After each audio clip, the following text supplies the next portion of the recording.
Hi there folks, TroyGregsfromIntoDrums.com here with another lesson for you. Now today I'm going to teach you a groove that I learnt when I was a kid that I absolutely loved. And it came from none other than Mr. Virgil. Now I didn't actually get this from Virgil himself, but when I was a kid I had one of his videos called Obsessive Rhythms. And I used to watch it obsessively.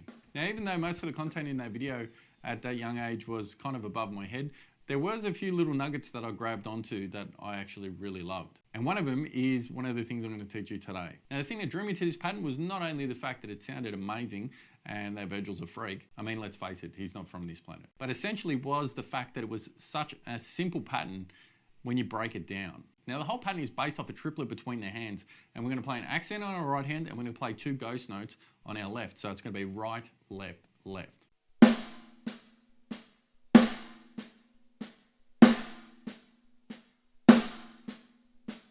Now seriously, don't skip this step. Grab your sticks, sit there and practice right, left, left, right, left, left. It's really important that you can get that under your belt before trying to jump into the next step, because if you can't do it comfortably here, well, everything else is going to just suck. So what's the point? What you're trying to do is you're trying to really develop the contrast between the notes. So you want the accent to stick out and you want the non-accents to stay as soft as possible. Now the thing that most people overlook is when you want to play an accent and you want it to stick out, you don't have to smash it. If you actually follow the non-accents or make them as soft as you can, well then you don't have to work as hard to play that accent. So for an example, if I play my non-accents from this height, that means my accents will need to be like this height.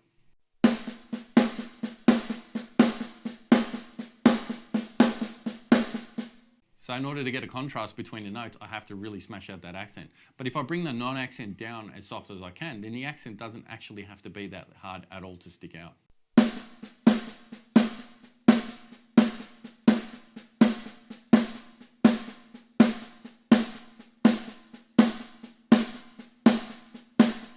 And it ends up being a lot more relaxed, and when you're more relaxed, it means you can get faster. Now, step one into turning this into a groove. We're simply going to play our right hand on the hi-hat, and we're going to play accents with the shoulder of the stick on the edge of the cymbal, and we're going to play non-accents, again, as soft as we can, on the snare drum. And that's going to sound like this.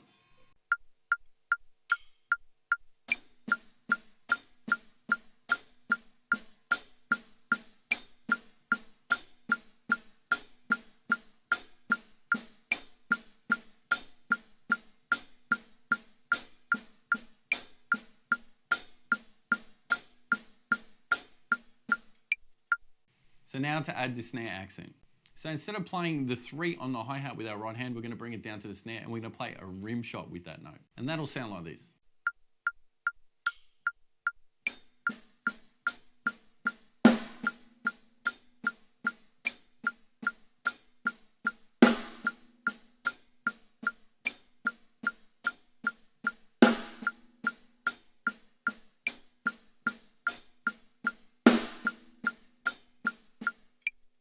Cool. The next step we're going to do is we're going to add a bass drum on the 1.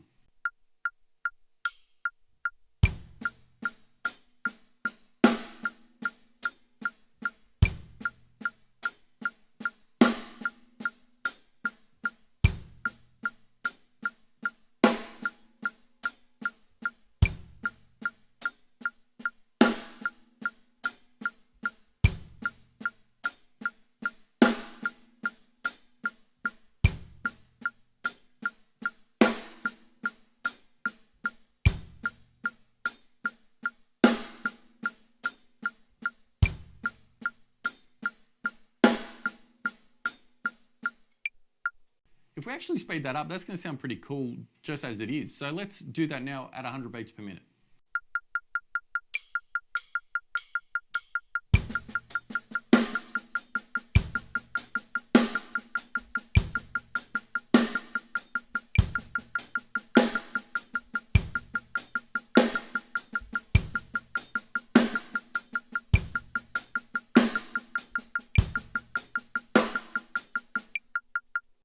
And now at 160.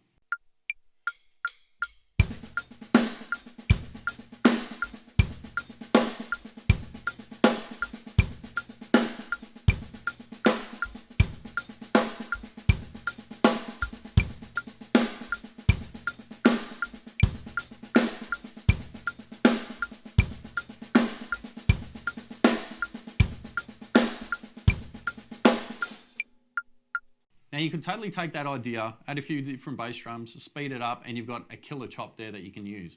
But what Virgil did in the video next really took it to another level. What he did was he ended up just swapping his hands around. So he ended up bringing his right hand to the snare and his left hand to the hi-hat.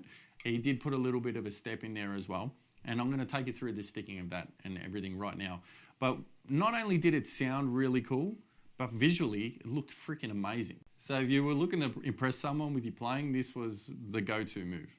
Now, in order to do this, we're going to play it exactly the same all the way up to beat 3. But instead of hitting a ghost note on the snare drum straight after the accent on the snare, we're going to bring our left hand up to the hi-hat. We're going to play an accent on a hi-hat.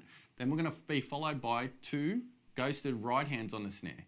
Then we're going to play a left foot step, which is just where you step your left foot. And then we're going to play our hi-hat on our left hand again. And then we'll repeat the pattern over. And it gives it a really cool effect. So let me just show you that part now at 40 beats per minute.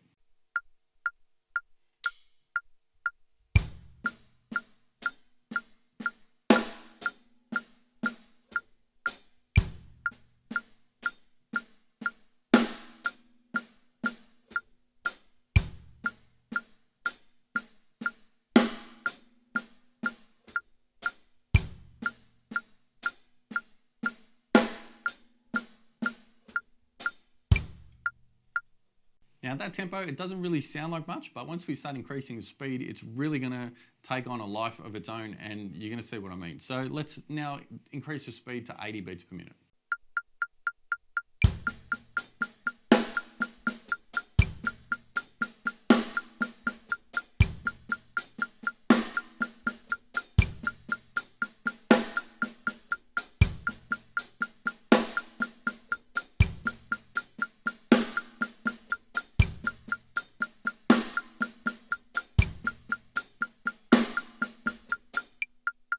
And now let's bump it up to 140.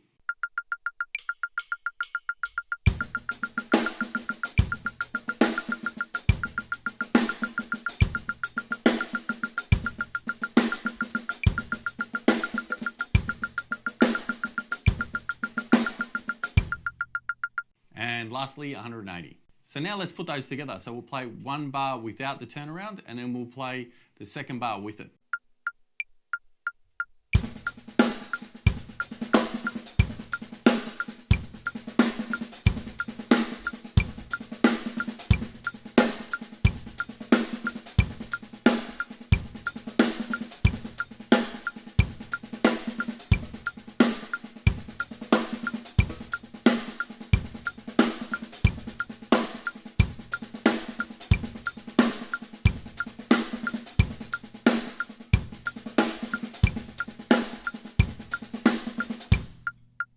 And finally, once you're comfortable with that, start messing with the bass drum and see what other ideas you can come up with.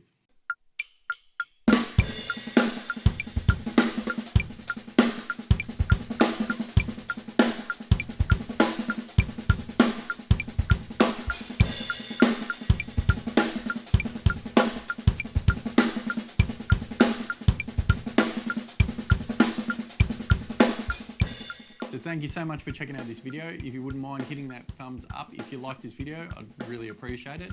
And if you're not already a subscriber and you would like more free weekly drum lessons, please hit that subscribe button and the little bell to be notified of upcoming lessons. So I'm out of here for now, but I'll be back next week with another lesson for you. So until then, have a fantastic week. And as always, happy practicing.